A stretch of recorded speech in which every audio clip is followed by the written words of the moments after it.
नमस्कार दोस्तों, मैं लोकेंद्र आप सभी का एक बार फिर से लेब्रिंथ एकेडमी पर स्वागत करता हूं। जैसा कि आप सभी जानते हो, हम सभी ने जो साइंस की एनसीईआरटी है 6th क्लास की, उसे कंप्लीट कर लिया है। तो अब हम जो 7th की साइंस की एनसीईआरटी है उसे आज स्टार्ट करने जा रहे हैं। तो हमारा जो पहला चैप्टर है 7th क्लास का वो है पादपों में पोषण, कि पादपों को अपना पोषण किस प्रकार से प्राप्त होता है।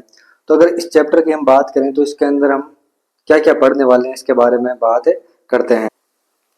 तो इस चैप्टर में हम सबसे पहले पढ़ेंगे पादपों में पोषण की विधि, उसके पश्चात जो प्रकाश संश्लेषण है फोटोसिंथेसिस है अपना, उसके बारे में पढ़ेंगे। उसके बाद में हम पढ़ेंगे कि पादपों में पोषण की जो अन्य जो विधियां हैं उनके बारे में पढ़ेंगे। उसके पश्चात मर्दजीवी क्या होते हैं उनके बारे में पढ़ेंगे, और अंततः जो मृदा है उनमें पोषकों की पुनः पूर्ति किस प्रकार से होती है। इन 5 टॉपिकों के बारे में काफी विस्तार से पढ़ेंगे। तो चलिए दोस्तों, आज हमारा 7th क्लास का जो पहला चैप्टर है पादपों में पोषण, इसे शुरू करते हैं।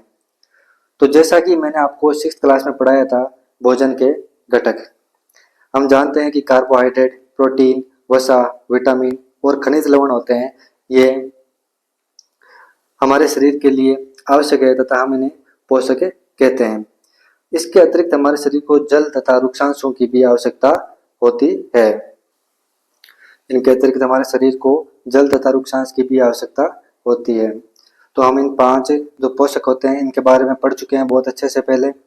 अब हम जानते हैं कि कोई भी जो सजीव है, जितने भी सभी सजीव है, इनको भोजन की आवश्यकता होती है। अब मैंने आपको 6th क्लास में ये भी पढ़ाया था कि जो पादप होते हैं वो अपना भोजन स्वयं बना सकते हैं, लेकिन जो मानव हो गया और अन्य प्राणी हो गए ये अपना भोजन स्वयं नहीं बना सकते। ये पादप तथा पादप खाने वाले जो अन्य प्राणी हैं, या तो पादप हो या तो पादप खाने वाले दूसरे प्राणी हैं, उन पर निर्भर करते हैं। अर्थात किसी न किसी रूप में, प्रत्यक्ष अथवा परोक्ष रूप में, जो अन्य जंतु या प्राणी है ये पादपों पर ही निर्भर है भोजन के लिए। अब हमारा जो टॉपिक स्टार्ट होता है वो है पादपों में पोषण की विधि। भाई पादपों में पोषण किस प्रकार से होता है। सजीवों द्वारा भोजन ग्रहण करने एवं इसके उपयोग की जो विधि है उसे हम पोषण नाम देते हैं। जो सजीव होते हैं वो भोजन ग्रहण करने और इसके जो उपयोग की जो विधि है उसे हमने क्या नाम दिया है, पोषण। पोषण 2 प्रकार का हो सकता है, एक तो होता है स्वपोषी पोषण, दूसरा होता है विषमपोषी पोषण। अगर हम बात करें स्वपोषी पोषण की, तो पोषण की ऐसी विधि जिसमें जीव अपना भोजन स्वयं संश्लेषित कर लेता है, जीव अपना भोजन स्वयं संश्लेषित कर लेता है, स्वपोषी पोषण कहलाती है। अगर उदाहरण अपन देखें तो पादप होते हैं वो क्या होते हैं, स्वपोषी होते हैं, क्योंकि पादप अपना भोजन स्वयं बना लेते हैं। जल, कार्बन डाइऑक्साइड और खनिज की सहायता से जो पादप होते हैं अपना भोजन स्वयं बना लेते हैं। और जो ये सभी आवश्यक पदार्थ होते हैं वो हमारे परिवेश में हमेशा उपलब्ध रहते हैं। जैसे मान लीजिए कि जल हो गया और खनिज हो गया, ये जड़ों द्वारा अवशोषित कर लिए जाते हैं, और जो ऑक्सीजन होती है वो वातावरण में पादपों के द्वारा उत्सर्जित निष्कासित कर दी जाती है। अब दूसरा हमारा जो पोषण है वो है विषमपोषी पोषण। जो जंतु हो गए और अधिकतर जो अन्य जीव हो वो पादपों द्वारा संश्लेषित भोजन को ही ग्रहण करते हैं। अभी जैसे हमने पढ़ा कि जो जंतु होते हैं या अन्य प्राणी होते हैं ये प्रत्यक्ष अथवा परोक्ष रूप से भोजन के लिए पादपों पर ही निर्भर है। तो इस प्रकार की जो विधि है हम उसे क्या बोलेंगे, विषमपोषी पोषण कहेंगे, तथा जो इस ऐसे जंतुओं को जो इस विधि का उपयोग करते हैं हम उन्हें बोलेंगे विषमपोषी। क्या बोलेंगे, विषमपोषी। अब हमारे जो कुछ प्रश्न होते हैं वो हमारे दिमाग में उत्पन्न होते हैं, जैसे कि भाई पादपों की खाद्य फैक्ट्रियां कहाँ है, मतलब पादपों में भोजन कहाँ पर बनता है, कहाँ पर मेजरली जो मुख्य रूप से भोजन का निर्माण होता है पादपों में कहाँ पर होता है। क्या भोजन पादपों के सभी भागों में निर्मित हो सकता है, इनके बारे में भी हम आगे जानेंगे। अभी जो पादप है वो परिवेश की कच्ची सामग्री है, जो कच्ची सामग्री है जिनकी सहायता से पादप है वो अपना भोजन का निर्माण करता है, वो परिवेश से किस प्रकार से प्राप्त करता है, और जो कच्ची सामग्री है वो खाद्य फैक्ट्रियों तक कैसे पहुंचती है। वह खाद्य फैक्ट्रियां हैं वहां तक कच्ची सामग्री कैसे पहुंचती है। तो अब आप सभी ने ये जान लिया है कि जो पादप होते हैं उनके अंदर पत्तियों के द्वारा भोजन निर्माण किया जाता है। तो इसका तात्पर्य ये हो गया कि जो पत्तियां होती है ये पादप की क्या होती है, खाद्य फैक्ट्रियां होती है। तो इसके अतिरिक्त भी पादपों के विभिन्न भागों में भोजन का निर्माण होता है। जो पादप होता है ये कच्ची सामग्री किस प्रकार से प्राप्त करता है, अगर प्राप्त कर लेता है तो ये खाद्य फैक्ट्रियों तक कच्ची सामग्री किस प्रकार से पहुंच पाती है। इन प्रश्नों के उत्तर अब हम आगे जानेंगे। अब देखें तो हमारा टॉपिक है अगला प्रकाश संश्लेषण। पाठ 2 में खाद्य संश्लेषण का प्रक्रम। खाद्य संश्लेषण का जो प्रक्रम है वो है प्रकाश संश्लेषण। जो पत्तियां होती है ये क्या होती है, पादप की खाद्य फैक्ट्रियां होती है जहां पर खाद्य का भोजन का निर्माण होता है। इसका मतलब ये हो गया कि जो पत्तियां हैं वहां तक जो कच्ची सामग्री है उसका पहुंचना जरूरी है। जो कच्ची सामग्री है वो पहुंचनी चाहिए, क्योंकि आपको पता है जब तक फैक्ट्री में कच्ची सामग्री नहीं पहुंचेगी तब तक आपका जो प्रोडक्ट है वो तैयार नहीं हो पाएगा। इसके लिए जो हमारी खाद्य फैक्ट्रियां हैं, जो भोजन बनाने वाली फैक्ट्रियां हैं, पत्तियां हैं, वहां तक आपको कच्ची सामग्री पहुंचानी होगी। अब जो क्या होते हैं इस चित्र में आप देख लीजिए, जो जड़ें हैं वो जड़ें क्या करती है कि जो जल एवं खनिज लवण है उनको अवशोषित कर लेती है। जो मूल होती है, जड़ होती है, वो जो मिनरल्स होते हैं, वाटर होता है, इसको अपने साथ में अवशोषित कर लेती है। और जो तना है उस तने के माध्यम से जो ये आपकी खाद्य फैक्ट्रियां पत्तियां हैं वहां तक पहुंचा देती है। तने के माध्यम से जो पत्तियां हैं वहां तक पहुंचा देती है। तो इस तरह आपका जो जल एवं खनिज लवण है ये तो पत्तियों तक तने जड़ों द्वारा अवशोषित कर लिया जाता है और उसके पश्चात तने द्वारा पत्तियों तक पहुंचा दिया जाता है। अब पत्तियां होती है उनके जो सतह होती है उसके ऊपर सूक्ष्म छिद्र पाए जाते हैं जिन्हें हम रंध्र बोलते हैं। क्या बोलते हैं? रंध्र। और इन रंध्रों की सहायता से जो पत्तियां होती है वो कार्बन डाइऑक्साइड को वातावरण से ग्रहण कर लेती है। जो पत्ती पर उपस्थित जो सूक्ष्म रंध्र है उनके द्वारा वायु में उपस्थित CO2 प्रवेश करती है। तो अब देखो हमारे लिए आवश्यक सामग्री जो कच्ची सामग्री थी वो क्या थी, एक तो जल था, एक खनिज थे जो कि हमने देखा कि जड़ द्वारा पौधे को मिल चुके हैं। दूसरा जो कार्बन डाइऑक्साइड है ये हमारे वातावरण में उपलब्ध है जो कि पत्तियों के द्वारा जो रंध्र होते हैं वहां से प्रवेश कर जाते हैं। तो हमारी जो कच्ची सामग्री की जो आवश्यकताएं हैं ये क्या हो चुकी है, पूर्ण हो चुकी है। अब हम धीरे धीरे प्रकाश संश्लेषण के बारे में सीखेंगे कि प्रकाश संश्लेषण की प्रोसेस कैसे होती है, लेकिन उससे पहले देख लेते हैं कि प्रकाश संश्लेषण के लिए हमें चाहिए क्या क्या, किस प्रकार से जो प्रकाश संश्लेषण के लिए आवश्यक कच्ची सामग्री है वो पत्तियों तक या वो पौधे का वो भाग जहां पर प्रकाश संश्लेषण हो सकता है वहां तक पहुंचता है। तो अभी हमने देखा कि जो जल एवं खनिज है, जल एवं खनिज है वो जड़ों या मूलों के द्वारा अवशोषित किया जाता है तथा तनों के द्वारा पत्तियों तक भेज दिया जाता है।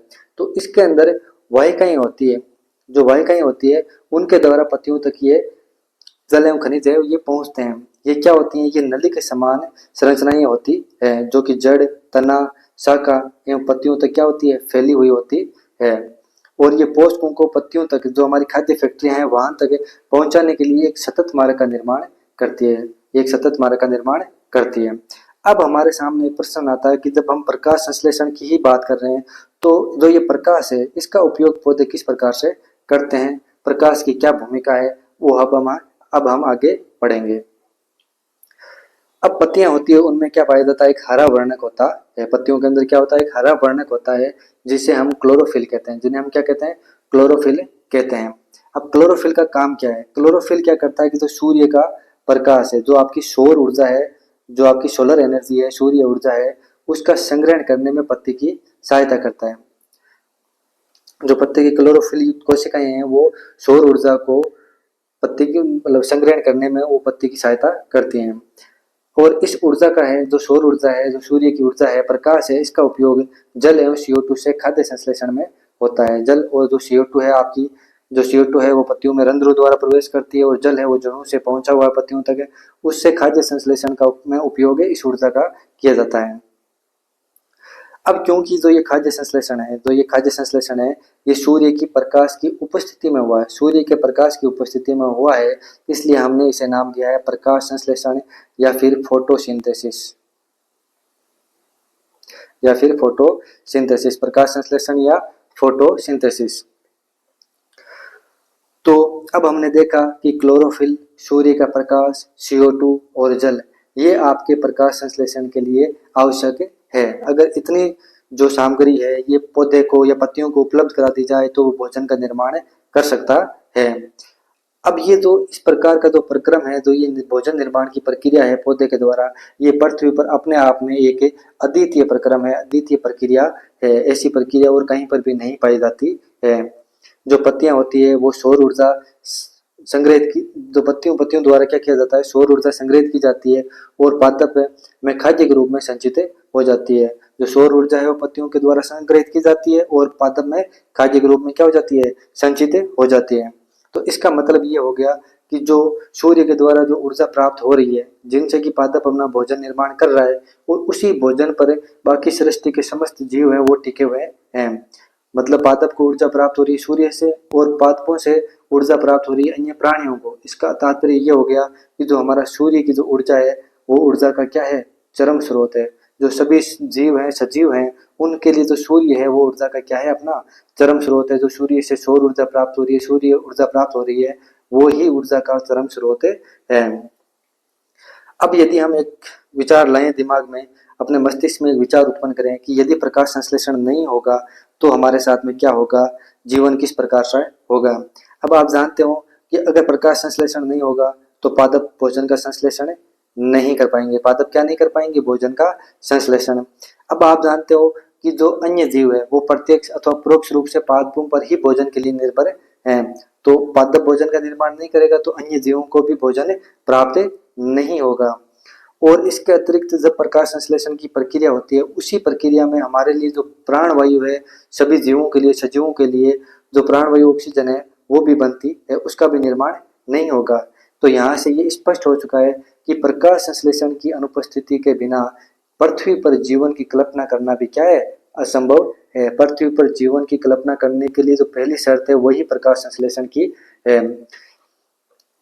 अब हमने अभी तक कोशिकाओं के बारे में कुछ भी नहीं पढ़ा है, इसलिए हम कोशिका का एक शॉर्ट इंट्रोडक्शन करते हैं। यहाँ पर एक छोटा सा कोशिका के बारे में एक स्लैब है जिसके अंदर हम देख रहे हैं।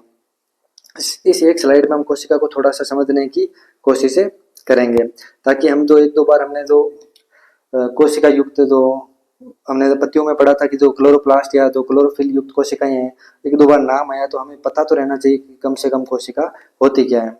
जैसे आप लोगों ने देखा कि जो इमारतें होती है वो ईंटों से बनती है, जो इमारतें होती है वो ईंटों से बनती है। उसी प्रकार जो सजीव होते हैं तो उनका शरीर होता है वो सूक्ष्म इकाइयों से बनता है, सूक्ष्म इकाइयों से बनता है, जो कि कोशिका कहलाती है। अब कोशिका एक पतली बाह्य संरचना से घिरी होती है, पतली बाह्य संरचना से घिरी होती है, जिसे हम कोशिका झिल्ली कहते हैं। क्या कहते हैं, कोशिका झिल्ली कहते हैं। इस चित्र में आप देखिए कि जो ये पतली बाह्य संरचना आपको दिख रही होगी, इसी संरचना को हम क्या कहते हैं, कोशिका झिल्ली के नाम से जानते हैं। और इसमें एक सुस्पष्ट संरचना होती है इसके केंद्र के अंदर, जिसे हम केंद्र के नाम से जानते हैं। तो यहाँ पर आप केंद्र को आसानी से देख सकते हैं। तो ये क्या है, संरचना केंद्र के। और केंद्र के चारों ओर जेली के समान एक पदार्थ होता है, जेली के समान एक पदार्थ होता है, जिसे हम क्या नाम देते हैं, कोशिका द्रव्य नाम देते हैं। तो यहाँ पर तो ये आपको जो ये लिक्विड दिख रहा है, ये एक जेली के समान लिक्विड होता है और इसे हम क्या नाम देते हैं, कोशिका द्रव्य के नाम देते हैं। तो केंद्र के अंदर इसका एक केंद्रक होता है और केंद्र के चारों ओर एक जेलीनुमा पदार्थ होता है, जिसे हम कोशिका द्रव्य के नाम से जानते हैं। और इसकी एक पतली बाह्य संरचना होती है, जिसे हम क्या कहते हैं, कोशिका झिल्ली कहते हैं। तो हमने अब कोशिकाओं के बारे में थोड़ा पढ़ लिया है, तो अब आगे आगे ये यदि कहीं पर कोशिका नाम आता है तो हमारे दिमाग में कम से कम क्लियर तो रहे। अब हम प्रकाश संश्लेषण की जो प्रक्रिया है, प्रोसेस है, प्रकाश संश्लेषण होता किस प्रकार है, इसके बारे में पढ़ते हैं। जो प्रकाश संश्लेषण के दौरान पत्ती की क्लोरोफिल युक्त कोशिकाएं, पत्ती की क्लोरोफिल युक्त कोशिकाएं सूर्य के प्रकाश की उपस्थिति में कार्बन डाइऑक्साइड और जल से कार्बोहाइड्रेट का संश्लेषण करती है। कार्बोहाइड्रेट का संश्लेषण का मतलब भोजन का संश्लेषण करती है। जो क्लोरोफिल युक्त कोशिकाएं होती है पत्ती की, ये सूर्य के प्रकाश की उपस्थिति में कार्बन डाइऑक्साइड, CO2 और जल आपका H2O से कार्बोहाइड्रेट मतलब कि जो भोजन है आपका, उसका संश्लेषण करती है। जो ये भोजन होता है, जो कार्बोहाइड्रेट होता है, ये पत्तियों में मंड के रूप में संचित हो जाता है। हमने क्लास 6 में आप लोगों को मैंने मंड के जो परीक्षण होते हैं उनके बारे में पढ़ाया था। आज हमने वापस मंड नाम लिया है, तो आपको उनका एक बार रिवीजन जरूर कर लेना चाहिए उस टॉपिक का जाकर कि किस प्रकार की जो विलयन थे जिनकी सहायता से हमने मंड का परीक्षण किया था। तो अब यहाँ पर जो कार्बोहाइड्रेट भोजन है उसके साथ में ऑक्सीजन भी निर्मुक्त होती है, जो कि पौधे वातावरण में निर्मुक्त कर देते हैं। और ये पत्ती में स्टार्च की जो उपस्थिति है, ये प्रकाश संश्लेषण के प्रक्रम का संपन्न होना दर्शाता है। और जो ये स्टार्च होता है ये भी एक प्रकार का क्या है, आपका कार्बोहाइड्रेट ही है। तो हमने 6th क्लास में पढ़ लिया था कि कार्बोहाइड्रेट कई टाइप होते हैं, जिनमें मंड होते हैं, स्टार्च होते हैं, ये सब होते हैं। तो जो पत्ती होती है उसके अंदर स्टार्च की उपस्थिति हमें ये दर्शाती है कि प्रकाश संश्लेषण का प्रक्रम है ये क्या हो चुका है, संपन्न हो चुका है। तो प्रकाश संश्लेषण यही है कि जो जो पत्ती की क्लोरोफिल कोशिकाएं हैं ये सूर्य के प्रकाश की उपस्थिति में कार्बन डाइऑक्साइड और जल का उपयोग करते हुए कार्बोहाइड्रेट और ऑक्सीजन का निर्माण करती है। यही आपकी जो प्रकाश संश्लेषण या फोटोसिंथेसिस की प्रक्रिया है।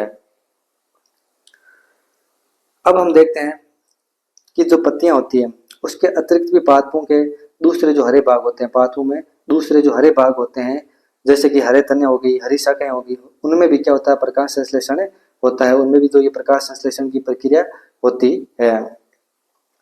अब हमने पिछली 6th क्लास के अंदर ये भी देखा था कि जो मरुस्थलीय पादप होते हैं, मरुस्थलीय पादप होते हैं, ये वाष्प उत्सर्जन की जो दर होती है, वाष्प उत्सर्जन द्वारा जो जल क्षय है उसकी दर को कम करने के लिए पत्तियां होती है उनको शल्क अथवा शूल रूप में परिवर्तित हो जाती है। तो पत्तियां होती है वो क्या हो जाती है, शल्क अथवा शूल रूप में परिवर्तित हो जाती है। तो इन पादपों को तने हरे होते हैं, इन पादपों के क्या होते हैं, तने हरे होते हैं, जो कि प्रकाश संश्लेषण का कार्य करते हैं। हमने ऐसा नागफनी के उदाहरण में देखा था। अब देखो हमने यहाँ पर एक दो चित्रों का इस्तेमाल किया है जिससे हम थोड़ा प्रकाश संश्लेषण को और गहराई से समझने का प्रयास करते हैं। देखो ये पादप की जड़ें होती हैं जहाँ से जल और खनिज होता है, ये पादप को जड़ों द्वारा अवशोषित कर लिया जाता है और इन्हें पत्तियों तक वाहिकाओं द्वारा पहुंचा दिया जाता है। पत्तियों में आपका क्लोरोफिल या क्लोरोप्लास्ट उपस्थित होता है और सूर्य की ऊर्जा उसको मिलती रहती है। साथ में जो ये कार्बन डाइऑक्साइड होती है ये भी हमारे परिवेश में उपलब्ध है। तो इन सब चीजों का उपयोग करते हुए जो पादप है वो अपने पत्तियों में मंड के रूप में भोजन को संचित कर लेती है तथा ऑक्सीजन को निर्मुक्त कर देती है। इस दूसरे चित्र में हम देखते हैं कि जो हमने रंध्र की बात की थी, जो पत्ती होती है, पत्ती के ऊपर जो रंध्री द्वार होते हैं जिनकी सहायता से कार्बन डाइऑक्साइड होती है वो पत्तियों को प्राप्त होती है। ये जो द्वार कोशिकाएं आपको दिख रही है, इन द्वार कोशिकाओं के बीच में ये रंध्र पाए जाते हैं और इन रंध्रों की सहायता से ही कार्बन डाइऑक्साइड पत्ती में प्रवेश करती है तथा प्रकाश संश्लेषण में अपनी भूमिका निभाती है। जो अब यहाँ पर इस चित्र के अंदर आप देखिए तो यहाँ पर आपको ये हरी हरी संरचनाएं दिख रही है, ये सब क्या है, क्लोरोफिल है, क्लोरोफिल युक्त कोशिकाएं हैं तथा जो ये द्वार कोशिकाएं उनके बीच में आपको यहाँ पर ये रंध्र की उपस्थिति दिख रही है जहाँ पर क्या होता है कि कार्बन डाइऑक्साइड प्रवेश करती है। अब दोस्तों हम देखते हैं कि हमने देखा कि पत्तियों में जो हरा रंग होता है ये जो क्लोरोफिल होता है उसकी वजह से होता है। तो जो अन्य रंग की जो दूसरी पत्तियां हैं जो जिनका रंग हरा नहीं है, क्या उनमें भी प्रकाश संश्लेषण होता है अथवा नहीं? तो इन पत्तियों में जिनका रंग हरा नहीं है उनमें भी क्लोरोफिल होता है, लेकिन जो इन पत्तियों के अंदर लाल, भूरे और जो अन्य वर्णक उपस्थित हैं वो क्लोरोफिल के जो हरा रंग है उसका प्रच्छादन कर लेते हैं, अर्थात उसे ढक लेते हैं और एक नया रंग सामने आता है। तो इनमें क्लोरोफिल उपस्थित होता है और इनमें जो प्रकाश संश्लेषण का ये प्रक्रम है, फोटोसिंथेसिस है, ये बिल्कुल इनके अंदर पाया जाता है। यहाँ पर आप विभिन्न प्रकार की पत्तियां देख सकते हो और इनमें क्लोरोफिल उपस्थित होता है और इनमें प्रकाश संश्लेषण की प्रक्रिया भी होती है, ये अपना भोजन का निर्माण कर लेती है। अब हमारा जो अगला विषय है वो है शैवाल।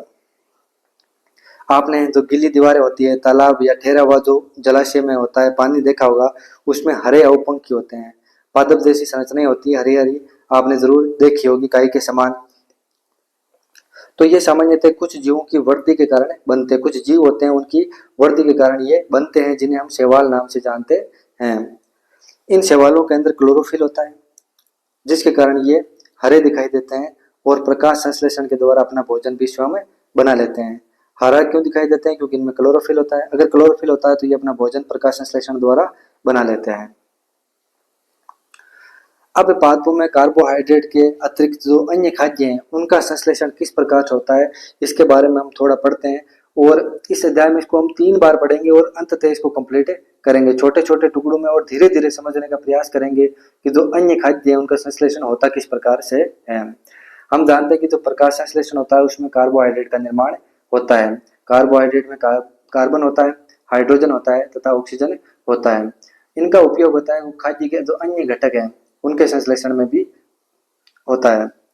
जैसे आप बात करते हैं प्रोटीन की, अगर हम प्रोटीन की बात करें तो प्रोटीन एक नाइट्रोजनी पदार्थ है प्रोटीन क्या है, एक नाइट्रोजनी पदार्थ है, इसमें नाइट्रोजन भी उपस्थित होती है।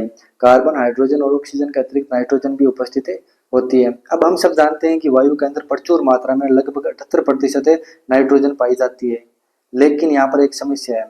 समस्या ये है कि ये जो पादप है इसका इस रूप के अंदर, गैसीय रूप के अंदर अवशोषण नहीं कर सकते जैसे कि वो कार्बन डाइऑक्साइड का करते हैं। उस तरीके से पादप नाइट्रोजन का अवशोषण नहीं कर सकते हैं।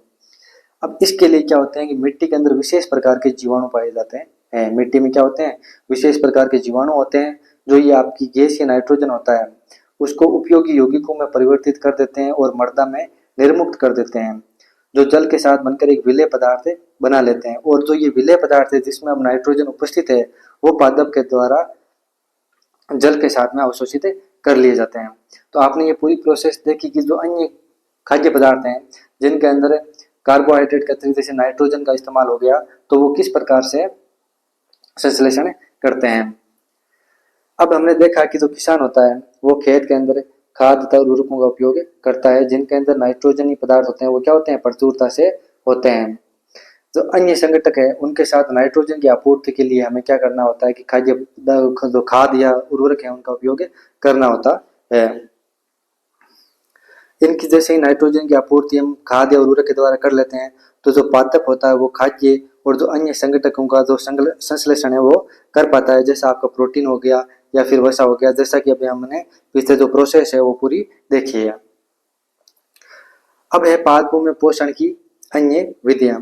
अभी हमने देखा कि जिन पादपों में या पौधों में क्लोरोफिल पाया जाता है वो प्रकाश संश्लेषण अपना भोजन बना सकते हैं, लेकिन कुछ पादप ऐसे होते हैं जिनमें क्लोरोफिल होता ही नहीं है, उनमें क्लोरोफिल पाया ही नहीं जाता है। तो इसका सीधा सीधा मतलब ये हो चुका है कि उनमें प्रकाश संश्लेषण नहीं हो सकता। वो ऐसे पौधे होते हैं वो प्रकाश संश्लेषण नहीं कर पाएंगे। अगर प्रकाश संश्लेषण नहीं होगा तो जो अपना भोजन होगा वो स्वयं नहीं बना पाएंगे। क्या नहीं कर पाएंगे, अपना भोजन स्वयं नहीं बना पाएंगे। अगर ये भोजन स्वयं नहीं बना पाएंगे तो ये भी क्या करेंगे, मनुष्य और जो अन्य प्राणी है उनकी तरह दूसरे पादपों पर इनको भी निर्भर होना पड़ेगा ताकि ये भी अपना भोजन प्राप्त कर पाए। तो इस प्रकार की जो प्रणाली का उपयोग करते हैं वो विषम पोषी प्रणाली कहलाती है। क्या कहलाती है, विषम पोषी प्रणाली कहलाती है। और जो ऐसे पादप होते हैं ये इस विषम पोषी प्रणाली का उपयोग करते हैं। अगर हम एक उदाहरण देखें जैसे कि अमरबेल हो गया, अमरबेल है ये भी अपने भोजन का निर्माण स्वयं नहीं कर सकती। तो ये जिस पेड़ पर आरोहित होती है, तो ये अमरबेल होती है जिस पेड़ पर क्या होती है, आरोहित होती है, उसी से अपना भोजन प्राप्त करती है। तो जिस पर ये आरोहित होती है उससे हम नाम देते हैं परपोषी। उस पेड़ को हम क्या नाम देंगे, परपोषी। वह किसी दूसरे का पोषण कर रहा है। और ये परपोषी जब इन दूसरों का पोषण कर रहा होता है तो जो अमूल्य पोषक होते हैं उनसे स्वयं क्या हो जाता है, वंचित हो जाता है। और ये जो अमरबेल जैसे पौधे होते हैं क्या कर देते हैं, जो परपोषी होता है उसे अमूल्य जो पोषक होते हैं उनसे वंचित कर देते हैं। तो हम इन्हें परजीवी नाम देते हैं, इन्हें परजीवी कहते हैं। इस चित्र के अंदर आप देखिए तो ये पेड़ है, इस पेड़ पर आपको यहाँ जालीनुमा संरचना यहाँ पर दिख रही होगी। तो ये क्या है, ये अमरबेल है और ये एक परजीवी का उदाहरण है। इसे हम क्या नाम देंगे, परजीवी। और जो ये पौधा है, जो पेड़ है, उस पेड़ को जो कि इस अमरबेल का क्या कर रहा है, पोषण कर रहा है, इसे हमने नाम दिया है परपोषी। तो ये आपको जरूर याद रखना है, एग्जाम की दृष्टि से बिल्कुल इंपॉर्टेंट चीजें हैं ये सारी की सारी। जो अभी मैंने पूरा चैप्टर पढ़ाया है आपको, बिल्कुल ये एग्जाम की जो दृष्टि है उसकी बिल्कुल एकदम इंपॉर्टेंट है। आपको यहाँ से बिल्कुल भी कुछ भी नहीं छोड़ना है। अब जो परजीवी है, जैसे हम देखते हैं कि जो मच्छर होते हैं, खटमल होते हैं, जू होती है, जोंक होते हैं, ऐसे भी ये सब जीव है, ये क्या होते हैं, परजीवी होते हैं। जहाँ पर इनका जो मनुष्य होता है ये परपोषी होता है और ये सारे परजीवी होते हैं।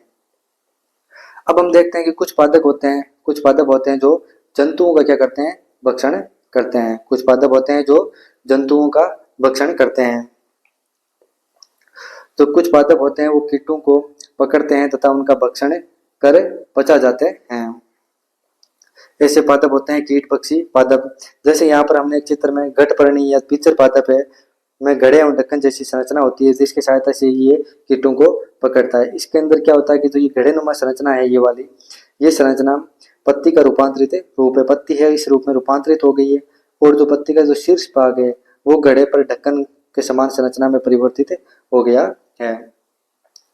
अब इस घड़े में होता क्या है कि रोम होते हैं, बहुत सारे क्या होते हैं, रोम होते हैं जो कि नीचे की ओर ढलके हुए रहते हैं। नीचे की ओर ढलके होने का मतलब है इस अवस्था में होते हैं और ये इनको हम अधोमुखी रोम भी बोल सकते हैं। जैसे ये कीट घड़े में प्रवेश करता है तो इन रोमों के बीच में फंस जाता है और ये ऊपर की तरफ वापस जो जीव है गति नहीं कर पाता है। तो अब इस रोमों के बीच में फंसा हुआ ये कीट होता है, इस पर क्या होता है कि इस घड़े से अनेक पाचक रस आते हैं। पाचक रसों द्वारा क्या कर दिया जाता है, इस कीट का पाचन कर दिया जाता है।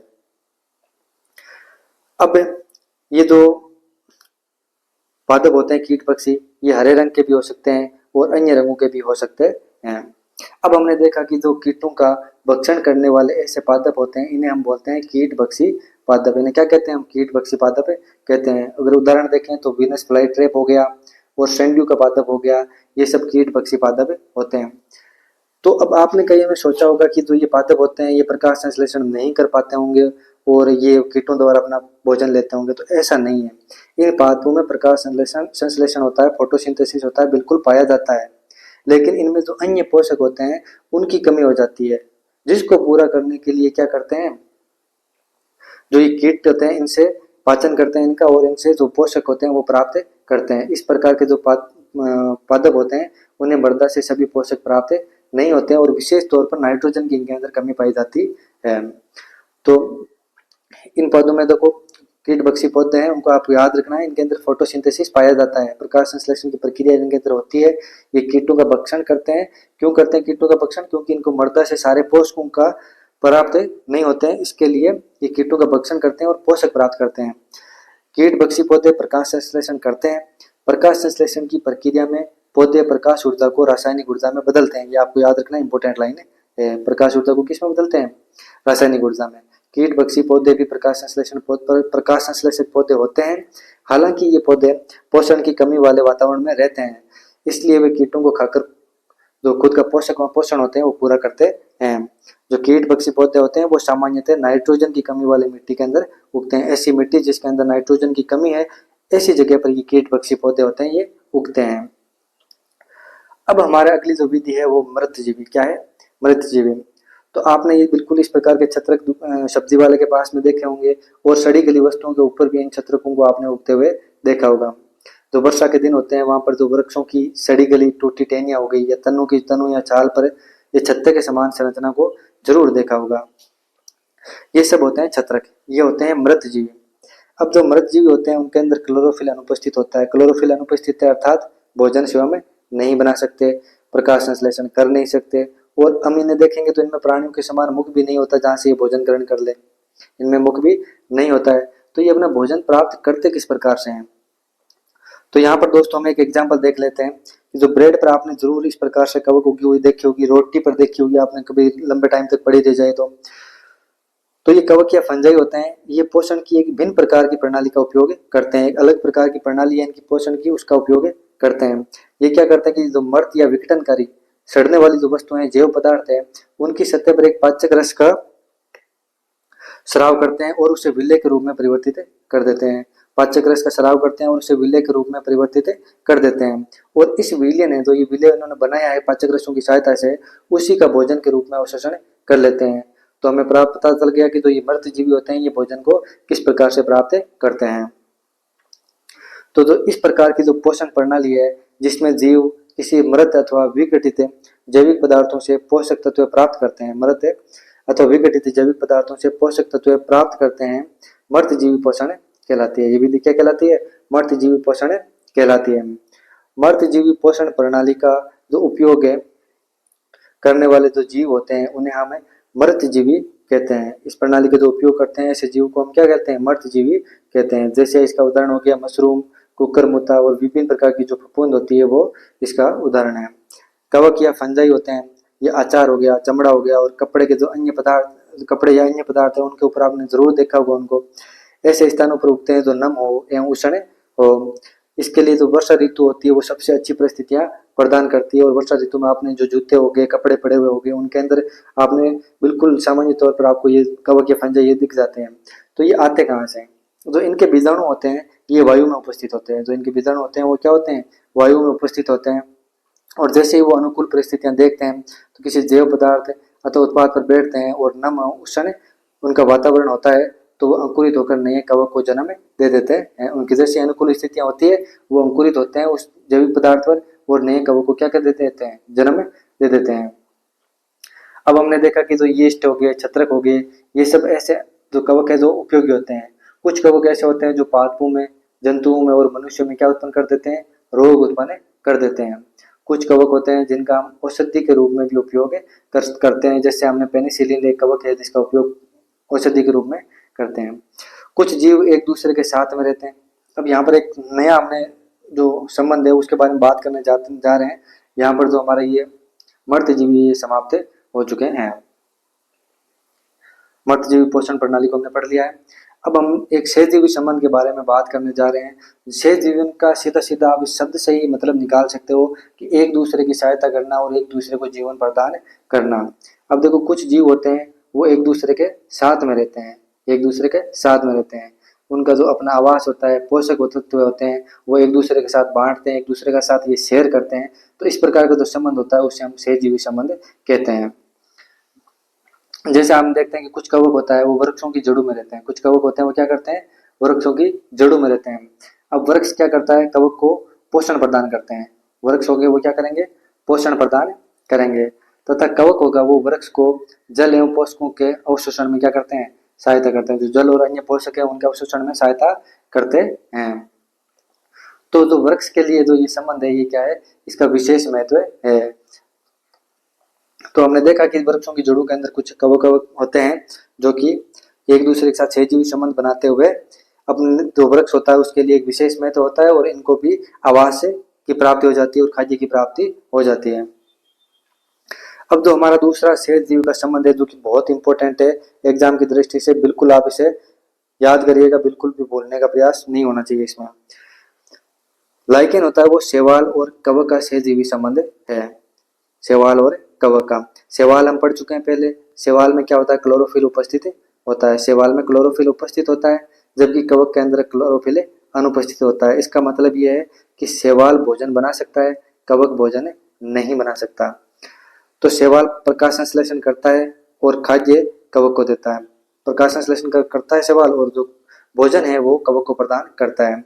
उसके एवज में जो कवक है वो शैवाल को रहने का स्थान देता है, आवास देता है, और जल और जो अन्य पोषक तत्व है वो क्या करता है, उपलब्ध करवाता है। तो शैवाल का और कवक का आपस में सहजीवी संबंध है। शैवाल इसको भोजन देता है, शैवाल इसको क्या देता है, भोजन देता है, और कवक इसको आवास प्लस अन्य जो पोषक है वो उपलब्ध करवाता है। जो अन्य पोषक है वो क्या करते हैं, उसको उपलब्ध करवाता है। तो आपको ये लाइकेन बिल्कुल भी भूलना नहीं है और याद करना एग्जाम की दृष्टि से बहुत ज्यादा इंपॉर्टेंट है लाइकेन। अब हम एक हमारा जो आखिरी टॉपिक है इस चैप्टर का, जो मृदा है, उसमें पोषकों की पुण्य पूर्ति किस प्रकार से होती है। जो मृदा है उसको पोषक होते हैं वो वापिस किस प्रकार से प्राप्त होते हैं। जैसे मृदा होती है उसमें पोषक होते हैं वो समय के साथ पादपों द्वारा अवशोषित कर लिए जाते हैं, जैसे कि नाइट्रोजन हो गया, पोटेशियम हो गया, फास्फोरस हो गया, एनपीके, नाइट्रोजन, पोटेशियम और नाइट्रोजन, फास्फोरस और पोटेशियम। तो ये क्या कर देते हैं कि लगातार उपयोग के कारण इनकी मात्रा में क्या आ जाती है, कमी आ जाती है। जो मृदा होती है उसमें लगातार उपयोग के कारण कमी आ जाती है। तो इसके लिए हम उर्वरक और खाद मिट्टी के अंदर मिलाते हैं, जिससे क्या होता है, इन पोषकों की समृद्धि वापस से समृद्ध हो जाती है। जो मिट्टी हो जाती है इन पोषकों से समृद्ध हो जाती है। यदि हमें पादपों के जो पोषण है कि उसकी आवश्यकता के बारे में एकदम सही ज्ञान हो तो हम ना केवल पादप को उगा पाएंगे बल्कि उन्हें स्वस्थ भी रख पाएंगे। अगर हमें पोषण की पूरी जानकारी है तो हम उगाने के साथ साथ उनको पादपों को स्वस्थ भी रख पाएंगे। तो मृदा होती है उसमें हम लगातार पादप होते हैं वो पोषक अवशोषित करते हैं, जिसके कारण उसमें क्या हो जाती है, कमी हो जाती है। इसीलिए आपने किसानों को देखा होगा कि जो विभिन्न प्रकार के जो उर्वरक और खाद होते हैं वो खेत के अंदर इस्तेमाल में करते हैं, ताकि जो पोषक होते हैं वो मिट्टी पोषक समृद्ध हो जाए और जो हमारी फसल हो, जो पादप हो, ज्यादा बेहतर हो सके। अब हम यहाँ पर इस चार्ट के जरिए, तो ये डायग्राम है, फ्लो चार्ट है, इसके जरिए हम क्या करेंगे कि इस चीज को समझने का प्रयास करेंगे। देखिए जो पादप होता है जब वो प्रोटीन का संश्लेषण करता है, पादप होता है प्रोटीन का संश्लेषण करता है, तो हम पढ़ चुके हैं कि जो प्रोटीन एक नाइट्रोजनी पदार्थ है, तो हम पादप को बिल्कुल नाइट्रोजन की आवश्यकता होगी। लेकिन जब फसल कटाई होती है तो नाइट्रोजन के अंदर क्या आ जाती है, मिट्टी में कमी आ जाती है। जो नाइट्रोजन की है वो मिट्टी में कमी आ जाती है। अब हमने ये भी पढ़ लिया कि जो वायु में नाइट्रोजन होती है प्रचुर मात्रा में होती है, लेकिन CO2 की तरह ये पादप होते हैं वो नाइट्रोजन का उपयोग सीधा नहीं कर सकते। इनको कुछ जीव होते हैं वो क्या करते हैं, विलेय पदार्थों में परिवर्तित करते हैं। और इस विलेय पदार्थ को ही जो नाइट्रोजन जो विलेय पदार्थ है उन्हीं को जो ये पादप क्या कर सकते हैं, अवशोषित कर सकते हैं। तो ऐसा ही काम है जो एक राइजोबियम जीवाणु है वो करता है। राइजोबियम जीवाणु खुद भोजन नहीं बना सकता। जो ये राइजोबियम जीवाणु है ये स्वयं भोजन नहीं बना सकता। ये क्या करता है कि चना, मटर, मूंग, सेम जो अन्य लेगुमिनस प्लांट्स है, जो फलीदार पौधे हैं, इनकी जड़ों के अंदर रहता है। ये इनकी जड़ों के अंदर क्या करता है, ये जो जीवाणु है ये रहता है। तो इस स्थिति में क्या होता है कि जो ये पौधे होते हैं इस राइजोबियम जीवाणु का आवास प्रदान कर देते हैं और इसके एवज के अंदर जो राइजोबियम जीवाणु है वो इन पौधों को क्या करता है, नाइट्रोजन को उपलब्ध करवा लेता है। जो पोषक तत्व हैं वो इसको जो पौधे हैं इनको उपलब्ध करवा देता है। तो हमने देखा कि जो राइजोबियम है उसको आवास और खाद प्राप्त हो जाता है और जो पादप है उसको राइजोबियम से नाइट्रोजन प्राप्त हो जाती है। राइजोबियम की सहायता से वो नाइट्रोजन को एक विलेय पदार्थ के रूप में प्राप्त कर लेता है। तो इन दोनों के बीच में हमने देख लिया कि क्या है, सहजीवी संबंध है। तो आप इस चीज को बड़ी आसानी से इस चार्ट के द्वारा बिल्कुल समझ सकते हैं। तो आप इनको जरूर अपने नोट्स में ऐसे चार्ट्स बनाइए आप, ताकि आपको जो रिवाइज करने के अंदर बहुत ही ज्यादा आसानी हो। इन चार्ट्स का विशेष उपयोग है। आप इन क्लासेज को बिल्कुल भी नजरअंदाज इस तरह से मत करिए कि ये 7th क्लास है, ये नहीं पढ़ने की जरूरत है। बिल्कुल आपको पढ़ने की जरूरत है। आप पढ़िए, जब तक आपका फाउंडेशन मजबूत नहीं होगा, आपके बेसिक्स स्ट्रॉन्ग नहीं होंगे, आप इस प्रकार के जो कंपटीशन है उसको कंप्लीट बिल्कुल भी नहीं कर पाएंगे यहाँ पर। तो आप इन क्लासेज को बिल्कुल सीरियसली लेकर इनके नोट्स बनाइए और रिवाइज करिए आप इनको। अब हमने देखा कि जो पादप है और जो राइजोबियम है इनके बीच में सहजीवी संबंध है और इस सहजीवी संबंध का किसानों के लिए विशेष महत्व है। अब हमने देखा कि जो दालों की फसलें होती हैं, इन दालों की फसलों में राइजोबियम द्वारा खूब नाइट्रोजन दे दी जाती है, नाइट्रोजनी।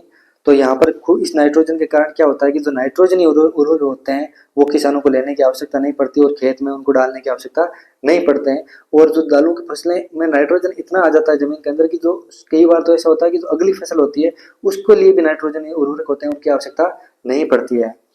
तो दोस्तों हमारा जो ये चैप्टर है ये समाप्त हो चुका है। हमने इस चैप्टर में क्या पढ़ा है कि जो अधिकतर पादप होते हैं वो स्वपोषी होते हैं और हमने स्वपोषी की जो विभिन्न प्रणाली है प्रकाश संश्लेषण की और किस प्रकार भोजन बनता है, किस प्रकार उनको पोषण प्राप्त होता है, इसके बारे में इस चैप्टर में बिल्कुल पढ़ा। कुछ जो अन्य प्रणालियां होती है पादपों में, जैसे परजीवी की या मर्तजीवी की, जिसके अंदर वो दूसरे पादपों से अपना पोषण प्राप्त करते हैं। हमारे जो पादप होते हैं उसके अलावा जो सभी प्राणी होते हैं ये भोजन के लिए पादप या जो अन्य प्राणी जो कि पादप से ही अपना भोजन प्राप्त करते हैं उन पर निर्भर रहते हैं। तो हम इन्हें विषम पोषी के रूप में समूहित कर लेते हैं। तो दोस्तों हमने ये 7th क्लास का आज पहला चैप्टर है, काफी बड़ा वीडियो बना है इसका, लेकिन ये इंपॉर्टेंट भी खूब है। इसके अंदर इतनी जो सामान्य जानकारियां और महत्वपूर्ण जानकारियां जो कि आपकी एग्जाम की दृष्टि से मुझे लगता है कि बहुत ही ज्यादा महत्वपूर्ण है। आपको ये जो बेसिक चीजें ये आनी चाहिए।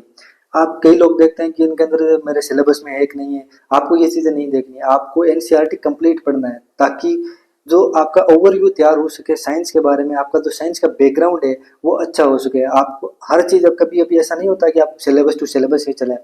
कई चीजें ऐसी होती हैं जो आपकी दूसरी चीजों को जोड़ने में मदद कर लेती है। कुछ कंसेप्ट ऐसे होते हैं जो आपके जो हायर जो कॉम्प्लेक्स कंसेप्ट है उनको समझने के अंदर हेल्प कर देते हैं। तो आपको एनसीईआरटी तो कंप्लीट पढ़ना है। आप उनमें ये मत देखिए कि मेरे सिलेबस में है कि नहीं है।